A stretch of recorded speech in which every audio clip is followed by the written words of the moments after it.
होमगार्डाची तिथे आमच्या इथलं ते कैलास सोडे म्हणून होते आणि ते तिच्या बाजूला होते. तर तिच्या बाजूला होती तर ते तिथे आरती चालू होती. ते आरतीची इथेच सुरू होत होती. तिच्या अंगात आलेलं होतं. तर ते होमगार्डातले ते दादा तिला बोलले की आई थोडंशा बाजूला ना. तर ती अंगातलं थांबवलं आणि परत त्यांच्या जवळ गेली. म्हणे काय बाजू काय म्हणतोय तू? तर म्हणे थोडंसं बाजूला म्हणून परत बाजूला गेली. परत तिने अंगात आलं. म्हणजे खरं असतं का? नसतं खरं. आणि महत्वाचं म्हणजे बाबांनाही कोणी नसतं. आपल्या घरातलीच परिस्थिती आपण सांगतो. माझ्या म्हणजे नातेवाईकातलीच एक व्यक्ती आहे ती एका बाबाकडे जाते आणि बाबाकडे जाते आणि त्याला सांगते की तो बाबा बोलतो तुमच्या त्याच्यावर संशय तर तुम्ही त्याची नावं लिहून कागदावर द्या.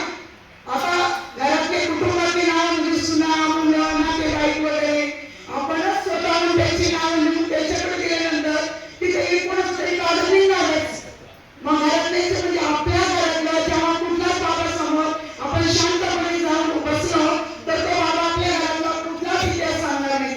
आपण जेव्हा बाबाकडे जातो तेव्हा बाबाला आपणच आपल्या घरातला विषय घरातला इतिहास किंवा आजूबाजूचा इतिहास आपण त्याला सांगत असतो. तेव्हा त्याच्यावर तो आपल्याला सांगतो की तुला यांनी केले त्यांनी केले. मग तो आपल्याला बांधायला येतो. आपली दुश्मनी वाढते. म्हणून हे बाबा तुला काही नसतात. रात्रंदी सरांनी जे काही चिन्ह चमत्कार करून दाखवले त्यांनी कशा प्रकारे दाखवले की आपण कुठल्याही बाबा बुवाच्या बळी पडू नये. बाबा बुवाच्या बळी पडल्यानंतर आपण आता नाशिकचं एक प्रकरण बघितलंय. सगळ्यांना माहिती आहे. त्या बाबाचं नाव पण सर्वांना माहिती आहे. बघा कसं म्हणजे दुष्कर्म केले त्यांनी. अक्षरशः म्हणजे स्वतःची बाथरूम त्यांनी बायकांना पाजली.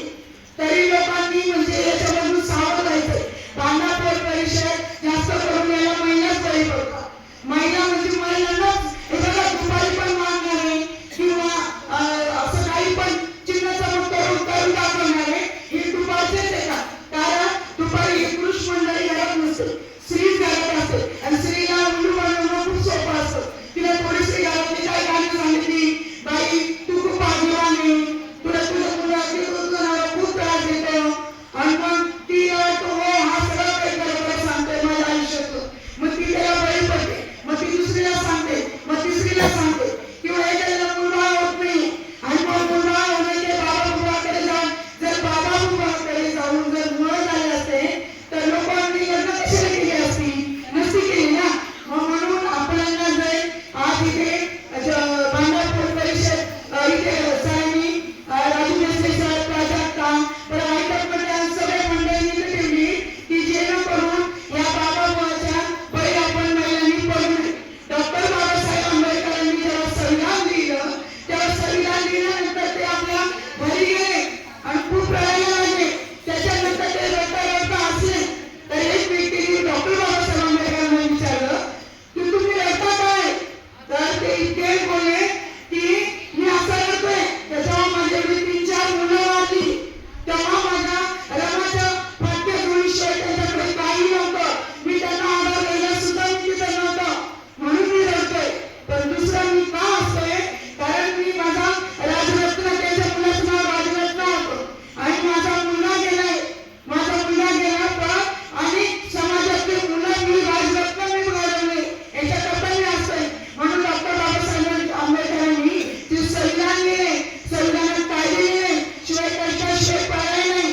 आपल्याला कष्ट करावंच लागतं. मेहनत करावंच लागते. तेव्हा आपण आयुष्यात पुढे जातो. आणि कुठल्याही बाबा बुवा हा काही चिन्ह चमत्कार नसतो. हे आपल्याला उल्लू बनवण्यासाठी त्यांना बघा तुम्ही बघितलंय आता एक बाबा आहे त्याची प्रॉपर्टी किती दाखवली रोजच्या रोज 2-3 महिने झाले टीव्हीला चालली तरी ते प्रॉपर्टी संपत नाही आणि बाबाचे कारभारही संपत नाही. म्हणजे विचार करा किती लोक त्याला बळी पडले की आपण